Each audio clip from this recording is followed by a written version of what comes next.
तो आज का हमारा ये टॉपिक आपने देख सकते हैं लिखा हुआ है जीएसटी, और आपने थंबनेल पे भी देख ही लिया है, ज़्यादा बात नहीं करते हैं इस पर। सिंपल लैंग्वेज में देखिए, जो जीएसटी दोस्तों जो इम्प्लीमेंट हुआ था भारत में सबसे पहला कब हुआ था, जैसा कि हम सब जानते हैं फ्रॉम 1 जुलाई 2017। दोस्तों जीएसटी जब लागू हुआ था भारत में तो इस डेट में हुआ था, 1 जुलाई 2017 से पूरे भारत में जो है जीएसटी वो लागू हो गया था। ठीक है, अच्छा जीएसटी से पहले, जीएसटी जो टॉपिक है इससे पहले जो हमारा टैक्सेशन था वो कैसा चलता था। जीएसटी से पहले बहुत लोग, देखिए मोदी जी के आने से बहुत लोगों में अवेयरनेस बढ़ी है, वो जागरूक हो रहे हैं चीज़ों को लेकर। आज वो इकोनॉमी पे बात कर रहे हैं, वो जीडीपी पे बात कर रहे हैं, वो जीएसटी पे बात कर रहे हैं, टैक्सेशन पे बात कर रहे हैं। ठीक है, लेकिन इससे पहले आप ज़्यादा नहीं सुनते होंगे, लेकिन आजकल लोग जीडीपी पे बात, लेकिन आप उनसे पूछिए कि क्या होता है जीडीपी, तो वो बता नहीं पाएंगे। ठीक है, तो दोस्तों जीएसटी से पहले जो एक मेजर प्रॉब्लम हो रहा था, देखिए जीएसटी क्यों लाया गया मैं आपको 2 मिनट में बता देता हूँ।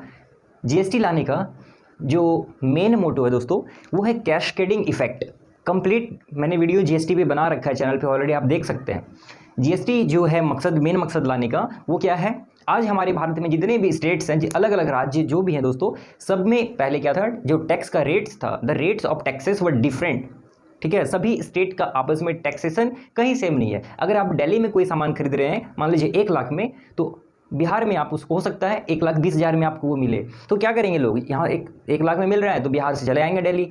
आप उत्तर प्रदेश में खरीदें तो 1.5 लाख का कोई मान लीजिए गाड़ी मिल रहा है, और यहाँ पे दिल्ली में अगर आप आएँ तो सीधा 1,30,000 में आपका काम हो जा रहा है, 1 लाख में काम हो जा रहा है। तो ये तो एक एग्जाम्पल मैंने दिया। तो ये जो है तरीका, ये जो तौर तरीका था ये काफ़ी मतलब कि अनरिलायबल था। ठीक है, मतलब कि ये ठीक नहीं था एक तरह से कह लीजिए। तो जीएसटी के बहुत सारा चेंजेस हुआ है हमारा अभी तक का, ये टैक्सेशन में सबसे बड़ा अमेंडमेंट हुआ।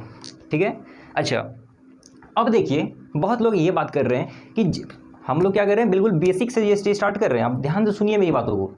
सब लोगों को पहले क्या कन्फ्यूज़न था कि जीएसटी में, पहले तो इसका टाइप्स आप जानिए दोस्तों। जीएसटी जो होता है बेसिकली वो 3 तरह का होता है। अगर हम बात करें जीएसटी के टाइप्स की, तो एक होता है SGST, एक है हमारा CGST, और एक होता है IGST। अब मैं बताता हूँ, एक और होता है UGST। चलिए अब इन सभी का क्या मतलब होता है समझ लीजिए दोस्तों। ये सब जीएसटी के टाइप्स है, क्या है, प्रकार है। CGST का मतलब हुआ state goods and service tax. GST का फुल फॉर्म आप सब जानते हैं, ये बताने की जरूरत नहीं है। इसका मतलब क्या होता है, गुड्स एंड सर्विस टैक्स। ये सभी आप बहुत अच्छे से जानते हैं। State goods and service tax, central goods and service tax, inter state goods and service tax, और यूजीएसटी का मतलब हुआ जो हमारा यूनियन टेरिटरीज है, यूटीजीएसटी या यूजीएसटी आप कहिए। ये बेसिकली हमारा ये 3 आप समझिए ना, 3 तरह का टैक्स मतलब जीएसटी का टाइप्स है। ठीक है, लाया क्यों गया, कैस्केडिंग के इफेक्ट के कारण। मतलब कैस्केडिंग का मतलब होता है जब टैक्स के ऊपर टैक्स वसूला जाता है तो उसको बोलते हैं कैस्केडिंग। ठीक है, अब देखिए, अब हम समझ लेते हैं पहले टैक्स को एकदम डिटेल में। देखिए सबसे पहले आपको ये ध्यान देना है, टैक्स 2 तरह का होता है। टैक्स जो होता है, जो कर है भारत में 2 तरह का होता है। एक को कहते हैं the very first is known as direct tax and the second one is known as indirect tax, प्रत्यक्ष कर और अप्रत्यक्ष कर। डायरेक्ट टैक्स वो टैक्सेस होता है जिस पे लगाया उसी से वसूला जाता है। डायरेक्ट टैक्स पे जिस पे टैक्स लगाया वही उसका पे कर दे तो डायरेक्ट टैक्स है। मान लीजिए एक राम है, किसी का नाम ले लेते हैं, मान लीजिए राम पे इनकम टैक्स उसको 1 लाख चुकाना है, तो 1 लाख रुपए अगर सरकार ने उस पर इनकम टैक्स लगाया है तो राम को ही पे करना होगा। ठीक है, उसके बदले मैं तो नहीं पे करूँगा ना इनकम टैक्स, क्योंकि राम का।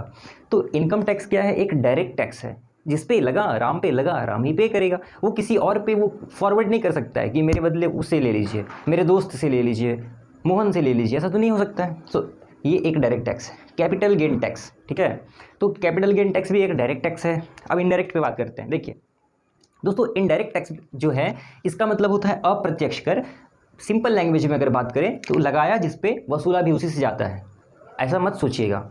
इनडायरेक्ट टैक्स जिस पे लगा, अगर वो टैक्स पे किसी और से करता है, अंत में करवाता है, तो ये है हमारा इनडायरेक्ट टैक्स। लगा किसी और पे, चुका रहा है कोई और, टैक्स लगा किसी और पे, जब उसका बदला कोई टैक्स भर दे तो इनडायरेक्ट टैक्स कहलाता है। जैसे आप कोई भी मान लीजिए प्रोडक्ट अगर मार्केट से खरीद रहे हैं, कोई भी सामान खरीद रहे हैं, कोई भी गुड्स खरीद रहे हैं, तो आप क्या करते हैं, आपने जो अमाउंट, उस बिल का जो इनवॉइस का अमाउंट आपने पेड किया है शॉपकीपर को, उसमें उस वस्तु का जो कीमत, मान लीजिए एक मार्कर मैं खरीदता हूँ, ठीक है, तो इस मार्कर का अगर मान लेते हैं प्राइस है ₹50 मान लेते हैं, ठीक है। और ₹5 का हमें क्या करना होगा, उसको सेल टैक्स पहले पे करना पड़ता था। और वो सेल टैक्स अगर मान लीजिए ₹5 अगर वो हमसे वसूलता था, ₹50 की वस्तु प्लस ₹5 का सेल टैक्स जिसको वैट बोलते थे, ठीक है। तो वो ₹50 अपने रख लेता था और वो दुकानदार ₹5 गवर्नमेंट को पे कर देता था, ठीक है। ₹5 सरकार को भर देता था। तो वो है इनडायरेक्ट टैक्स, क्योंकि सरकार ने टैक्स किस पे लगाया, सेल टैक्स जो मतलब दुकानदार था उस पे लगा। लेकिन दुकानदार फाइनली जो अंत में अगर मतलब लास्ट में देखें, लास्ट स्टेज पे लगा किस पे टैक्स, हमसे वसूला जा रहा है लेकिन लगा था दुकानदार पे। सरकार ने टैक्स लगाया दुकानदार पे, दुकानदार को बोला कि तुम जब जब सेल करोगे तुम्हें सेल टैक्स भरना पड़ेगा, लेकिन दुकानदार निकला चालाक, वो हमसे टैक्स वसूल रहा है। तो ये इनडायरेक्ट टैक्स है। लगा मान लीजिए एक्स पे और भर कौन रहा है, वाई। तो ऐसा सिचुएशन जब होगा वो इनडायरेक्ट टैक्स कहलाता है, ठीक है। तो देखिए इनडायरेक्ट टैक्स का एग्जांपल देखिए। पहले दोस्तों अगर हम जीएसटी आने से पहले की बात करें तो जीएसटी आने से पहले कुछ चीज़ें चलती थी। जैसे एक आप समझिए वैट था, सीएसटी, इंटरटेनमेंट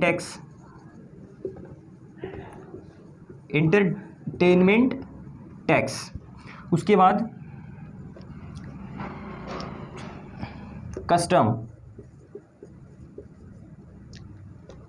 कस्टम दोस्तों हम यहाँ पे लिखेंगे, ये एक डायरेक्ट टैक्स है, कस्टम ड्यूटी।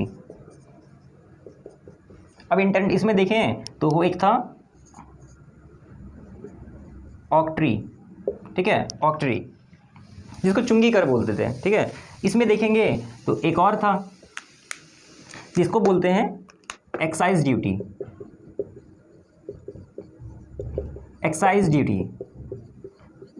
Luxury tax. बहुत सारे इनडायरेक्ट टैक्स थे, मतलब कुल मिला के मतलब समझिए ना 18 लगभग टैक्स इनडायरेक्ट में था, और डायरेक्ट में भी मतलब अच्छा खासा टैक्स था, 8 करीब थे, ठीक है। तो देखिए ये था जीएसटी आने से पहले। अगर आप कोई सामान बेच रहे हैं, वैल्यू ऐड कर रहे हैं, तो वैट लगता था, वैल्यू एडिशन टैक्स लगता था, वैट लगता था, जिसको सेल टैक्स बोलते थे। और ये वैट पहले क्या चलता था, मान लीजिए कि अगर आपने एक स्टेट के अंदर ही मतलब विद इन स्टेट अगर कोई सामान अगर खरीद बिक्री कर रहे हैं तो आपको स्टेट गवर्नमेंट को वैल्यू एडेड टैक्स, ठीक है, वैट पे करना पड़ता था। लेकिन अगर आप इंटर स्टेट में अगर लेन देन करते, मान लीजिए आपका स्टेट है झारखंड और आप बिहार में अगर माल को बेच रहे हैं, तो इस सिचुएशन में आपको पे करना पड़ता था सीएसटी का मतलब हुआ सेंट्रल सेल टैक्स, ठीक है, सेंट्रल सेल टैक्स। लेकिन अगर आप मान लीजिए झारखंड में और झारखंड में ही सामान बेच रहे हैं तो आपको वैट पे करना पड़ता था सेल टैक्स को। लेकिन अगर आप मैन्युफैक्चरर अगर आप हैं तो आपको क्या करना पड़ता था, सरकार को वैट के साथ साथ क्या पर एक्साइज ड्यूटी पे करना पड़ता था। अभी हम सभी पे बात करेंगे डिटेल में, मैं आपको पूरा समझा दूंगा, लेकिन थोड़ा सा पेशेंस दीजिए, रखिए। वैट, सीएसटी, इंटरटेनमेंट टैक्स, ऑक्ट्री, चुंगी कर, मतलब अगर आप एक सीमा से दूसरे सीमा में ट्रक लेके जा रहे हैं तो वहाँ पे जो सीमा कर होता चुंगी कर होता था, मतलब एक नगर पालिका से अगर आप पार करके जा रहे हैं तो वहाँ पे कुछ लोग बैठे रहते हैं, वहाँ पे आपको पे करना पड़ता था, ठीक है। ऑक्ट्रॉय बोलते हैं उसको। और एक्साइज ड्यूटी क्या है, इसका पूरा नाम अगर आप देखेंगे तो सेंट्रल एक्साइज ड्यूटी होता है, जिसका मतलब हुआ उत्पादन कर। अगर आप कोई भी चीज़ उत्पाद कर रहे हैं, अगर आप एक मैन्युफैक्चरर हैं, मतलब कि कोई भी चीज़ का प्रोडक्शन करते हैं, तो आपको सेंट्रल गवर्नमेंट की कुछ ऑफिसर्स आपके तुरंत पास आ जाएंगे, आपसे क्या कहेंगे, सेंट्रल एक्साइज ड्यूटी पे करिए, तब आप माल को बाहर ले जा सकते हैं। सो इसके बाद लग्जरी टैक्स होता है बहुत सारा, ठीक है। तो देखिए ये सब कुल मिला के हमारे पास इनडायरेक्ट टैक्सेस थे। पहले 1 जुलाई मतलब कि 1 जुलाई से 1 जुलाई 2017 से पहले, मतलब कि 30 जून 2017 इस तारीख तक, इस डेट तक ये सारे टैक्सेशन चलता था। लेकिन 1 जुलाई से ये सारा चीज़ क्या हो गया, ख़त्म हो गया। ये सारा चीज़ क्या हो गया दोस्तों, ख़त्म हो गया। और इसके स्थान पे जो एक टैक्स इंट्रोड्यूस किया गया, जिसका नाम हम रखे हैं, जिसको आज आप जानते हैं जीएसटी के नाम से, ठीक है, जिसका नाम है गुड्डू सिंह तिवारी, जिसका नाम है जीएसटी। तो आप अगर अब बात करें कि आप इनडायरेक्ट टैक्स के बारे में बताइए, तो आप समझ गए, लगाया किसी और पे, वसूला किसी और से जाता है। इनडायरेक्ट टैक्स डायरेक्ट जिससे लगाया वही वसूला, वही पे किया है टैक्स सरकार को। तो इनडायरेक्ट टैक्स में जितने भी टैक्सेस थे सबको क्या किया गया, मर्ज कर दिया गया, और मर्ज करने के बाद जीएसटी बनाया गया। अब हम समझेंगे जीएसटी की कंसेप्ट को। जो जीएसटी है हमारा, इसका मतलब क्या हुआ, आप पहले भी देख लिए हैं, गुड्स एंड सर्विस टैक्स, वस्तु एवं, आप वर्ड पे ध्यान से नोटिस करेंगे, वस्तु एवं सेवा कर, हिंदी में बोलेंगे वस्तु एवं सेवा कर। देखिए दोस्तों, जीएसटी जो है हमारा किस तरह से ये मतलब काम करता है, ये इसका आप समझ लीजिए काम कैसे करता है। अगर मान लेते हैं, अगर आप एक डीलर हैं, अगर आप एक डीलर हैं, ठीक है, अगर आप एक डीलर हैं, या दोस्तों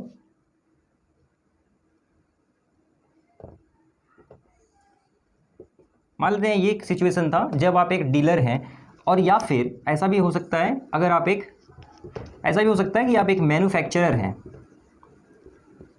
मैन्युफैक्चरर जो किसी चीज़ का उत्पाद करता है, प्रोडक्ट नया मतलब वो बनाता है, मैन्युफैक्चरर है, ठीक है। तो बाय मैन्युफैक्चरर यहाँ पे लिख देते हैं, बाय मैन्युफैक्चरर, ठीक है। और यहाँ पे bye service provider, service provider. ध्यान से इस चार्ट को समझिए, जीएसटी कैसा मतलब ट्रीटमेंट होगा। अगर वो आप एक डीलर हैं या मैन्युफैक्चरर हैं या सर्विस प्रोवाइडर है, तो अगर पहला केस है विद इन स्टेट, अगर आप स्टेट के अंदर की बात करें, मतलब स्टेट में ही, स्टेट के अंदर कैसा होगा जीएसटी का मतलब काम। अगर आप एक डीलर हैं दोस्तों, तो आपको सीजीएसटी और एसजीएसटी सरकार को भरना पड़ता है, सीजीएसटी और एसजीएसटी, ठीक है, सीजीएसटी एसजीएसटी। लेकिन अगर मान लेते हैं जीएसटी नहीं आया, जीएसटी से पहले क्या कैसे हम लोग काम करते, तो आपको मैंने बताया था, हम लोग वैट लगा देते सिंपली। अगर एक स्टेट के अंदर अगर हम काम करते हैं तो सिंपली हम लोग वैट लगाते हैं, बस जीएसटी से पहले। लेकिन हालांकि अब जीएसटी आ गया है, तो हम क्या करेंगे, सीजीएसटी और एसजीएसटी लगाएंगे, टैक्स मतलब कि बिल पे अपना जोड़ देंगे। अगर आप मैन्युफैक्चरर हैं और स्टेट में काम कर रहे हैं, मतलब खरीद सेल परचेज कर रहे हैं, तो क्या करते हैं आप, यहाँ भी क्या करेंगे, सीजीएसटी प्लस एसजीएसटी चार्ज करेंगे। लेकिन अगर हम देखें जीएसटी से पहले, तो आपको क्या करना पड़ता दोस्तों, एक्साइज ड्यूटी प्लस वैट देना पड़ता। पहले जीएसटी से एक्साइज और वैट देना पड़ता। अगर आप एक सर्विस प्रोवाइडर हैं आज की डेट पे, तो आज आपको क्या करना पड़ेगा, अगर आप विद इन स्टेट में हैं तो आपको सीजीएसटी प्लस एसजीएसटी चार्ज करेंगे। लेकिन दोस्तों अगर आप मान लेते हैं जीएसटी से पहले अगर देखें टैक्सेशन, तो आपको क्या करना पड़ता, वैट पे करना पड़ता सरकार को, ठीक है, ठीक है, ऐसा सिचुएशन था। लेकिन जीएसटी आ जाने से डीलर हैं तो भी सीजीएसटी एसजीएसटी, मैन्युफैक्चरर हैं तो सीजीएसटी एसजीएसटी, और अगर आप सर्विस प्रोवाइडर हैं तो भी सीजीएसटी एसजीएसटी, ठीक है। मतलब कि आप कह लीजिए इंट्रा स्टेट के लिए ऐसा काम होता है। देखिए दो वर्ड है, एक है इंटर स्टेट। दोस्तों इंटर स्टेट का मतलब हुआ एक दो राज्य के अंदर, दो राज्यों के बीच, दो राज्यों के बीच। और एक होता है इंट्रा स्टेट, एक क्या होता है, इंट्रा स्टेट मतलब हुआ राज्य के अंदर। ये कन्फ्यूज करता है हमें, राज्य के अंदर। इंटर स्टेट अगर हम देखें तो इंटर स्टेट में दोस्तों क्या लगता है हमारा, सीजीएसटी और एसजीएसटी के बदले पे आ जाएगा IGST, inter state goods and service tax. यहाँ भी क्या आ जाएगा, आईजीएसटी। अगर हम आउटसाइड स्टेट की बात करेंगे, आउटसाइड स्टेट या इंटर स्टेट, तो अगर आप डीलर हैं तो आप आईजीएसटी लगाएंगे, मैन्युफैक्चरर हैं तो आईजीएसटी चार्ज करेंगे, ठीक है, और सर्विस प्रोवाइडर है तो भी आईजीएसटी चार्ज करेंगे। कब, जब आप आउटसाइड स्टेट में सेल या परचेज कर रहे हैं, आउटसाइड स्टेट में मतलब इंटर स्टेट में। तो ये आपने देखा जीएसटी आने के बाद क्या था, जीएसटी से पहले कैसे करते थे टैक्सेशन, और मतलब कि दो राज्यों के बीच में अगर काम हो रहा है, सेल परचेज हो रहा है, ट्रांजैक्शन हो रहा है, तो आईजीएसटी हम लोग चार्ज करते हैं, ठीक है। सिर्फ यहाँ पे बातें क्लियर है, ठीक है, क्या आप समझ पा रहे हैं। चलिए तो दोस्तों अब यहाँ पे हम समझेंगे जीएसटी का मतलब कि चेन काम कैसे करता है, जीएसटी काम कैसे करता है। देखिए हम मान के चलते हैं एक है ए और एक है बी, ठीक है। ए क्या करता है, किसी सामान को खरीदा है इसने 600 रुपये में, साथ ही साथ उसने टैक्स भी भरा है खरीदते समय 200 रुपये का, तो सामान कितने का पड़ा इसको, 800 रुपये में सामान इसने परचेज किया, और ये बी को बेच देता है, ठीक है। कितने में बेच देता है, मान लेते हैं 1000 में इसने बेचा, मतलब कि सामान का दाम रखा 1000 और ये उस पर टैक्स वसूलता है भाई, कितना का वसूलता है 300 रुपये का, और 1300 रुपये में इसने सामान को बी को बेच दिया। ठीक है, बेसिक प्राइस क्या था सामान का, या टैक्सेबल कह लीजिए, बेसिक प्राइस था 600, टैक्स वसूल इसने ए ने जिससे खरीदा था उसको 600 रुपया उस सामान का दिया है, 200 रुपये टैक्स दिया है, 800 रुपया उसको दे के अपने दुकान ए का जो दुकान उसमें लेके आया 800 में वो सामान। अब ए क्या करेगा, आगे बेचेगा। बी को मान लेते हैं उसने बेचा, तो ये क्या बोला कि भाई 800 रुपये में तो मुझे सामान मिला, लेकिन 200 रुपये में क्या करूँगा, फटाक से उसमें वैल्यू एडिशन कर दूंगा। मतलब हम तो बिजनेस सेवा के लिए नहीं ना कर रहे हैं, एक मतलब समाज सेवा के लिए नहीं कर रहे हैं, प्रॉफिट चाहिए। 200 रुपया इसने क्या किया, वैल्यू एडिशन किया, 200 रुपया अपना मार्जिन बढ़ा के 1000 में सामान को सोचा कि हम बेचेंगे। तो 1000 रुपया उसका क्या है, टैक्सेबल अमाउंट है, टैक्सेबल अमाउंट 1000 रुपये का, लेकिन सरकार को टैक्स ही तो देना पड़ेगा। तो मान लेते हैं वो 300 रुपये, अब रेट क्या लगा हम बाद में देख लेंगे, आप समझिए। तो 300 रुपये का टैक्स उसने मान लेते हैं उदाहरण के लिए उस पर चार्ज किया है, और 1300 रुपये में बी को सामान मिला। अब बात आया जीएसटी, हमको सरकार को कितना भरना पड़ेगा। तो आपको क्या करना है, सिंपली आपने जो परचेज़ करते समय जीएसटी जो आपने किसी और को चुकाया था, सेल करते समय उसे घटा देंगे आप। ये हमारा कहलाता है, मतलब इन अकाउंटिंग के लैंग्वेज में हम इसको बोलेंगे इनपुट जीएसटी। इनपुट जीएसटी एक हो गया, और एक हो गया, एक चीज़ और होता है output GST. Input GST, output GST. Input GST का मतलब हुआ परचेज़ जब हम करते हैं, जब हम किसी से परचेज़ कर रहे हैं तो हम जो जीएसटी उसको पे करेंगे, ये कहलाएगा इनपुट जीएसटी। और आउटपुट जीएसटी जब हम किसी को सेल कर रहे हैं, और वो जो हमने जो उस पर टैक्स लगाया है, ये जो हमने इस पर टैक्स लगाया है, ये है आउटपुट जीएसटी। और ये जो जीएसटी हमने उससे वसूला है, मतलब हमसे जिसने वसूला है, जिसने हमने जो परचेज किया है, हमारा बात आया कि हम जीएसटी कितना पे करेंगे। तो अब क्या करेंगे, आउटपुट जीएसटी से हम इनपुट जीएसटी को घटा देते हैं। तो आउटपुट जीएसटी कितना था हमारा, 300 रुपया हमने बढ़ाया था, और इनपुट हमने कितना का भरा था, 200 रुपये का। तो 200 रुपये का हम क्या करेंगे, हम लोग इनपुट टैक्स क्रेडिट ले लेंगे। हम सरकार को स्टेटमेंट दिखा देंगे कि भैया हमने जब खरीदा था तो 200 रुपये का टैक्स तो हम पहले ही दे चुके हैं, ठीक है, और जब बेचे हैं तो 300 रुपया हमने टैक्स लिया है दूसरे से। तो ये है हमारा आउटपुट जीएसटी, सेल के समय हमने वसूला और हमने भरा था 200 रुपये पहले ही। तो जो हमको सरकार को भरना होगा जीएसटी, वो 100 रुपये का जीएसटी हम क्या करेंगे, सरकार को भर देंगे। और ये जो 200 रुपये का अमाउंट है, ये हमारा कहलाता है आईटीसी, इनपुट टैक्स क्रेडिट।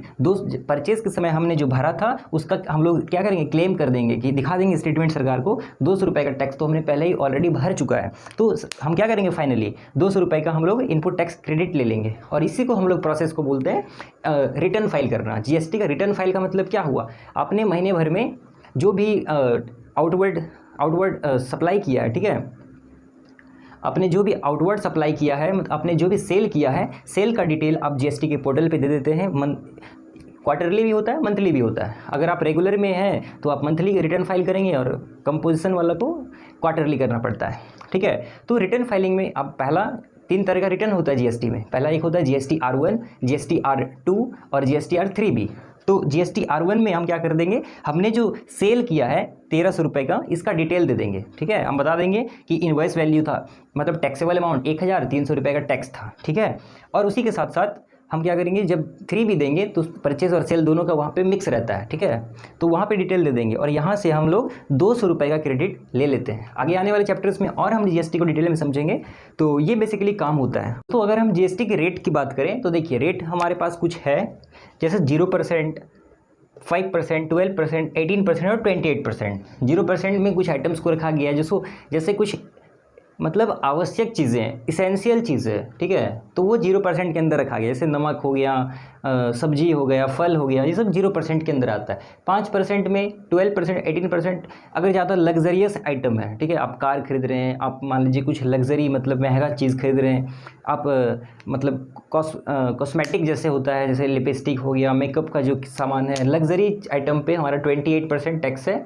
12% में कुछ चीज़ें रखी गई है, जैसे कंप्यूटर हो गया, 18% में है कोई मतलब कि मान लीजिए मिनरल्स है, ठीक है, जैसे आयरन हो गया, मैंगनीज़ हो गया, सिलिको मैंगनीज़ हो गया, ये सब 18% के अंदर आता है। 12% में भी कुछ स्पेसिफिक आइटम्स हैं और 5% में भी कुछ आइटम्स को रखा गया है, ठीक है। जैसे जैसे आप बढ़ेंगे, जैसे आप लग्जरी की ओर बढ़ेंगे जैसे जैसे, तो वैसे वैसा टैक्स का रेट भी बढ़ जाएगा, ठीक है।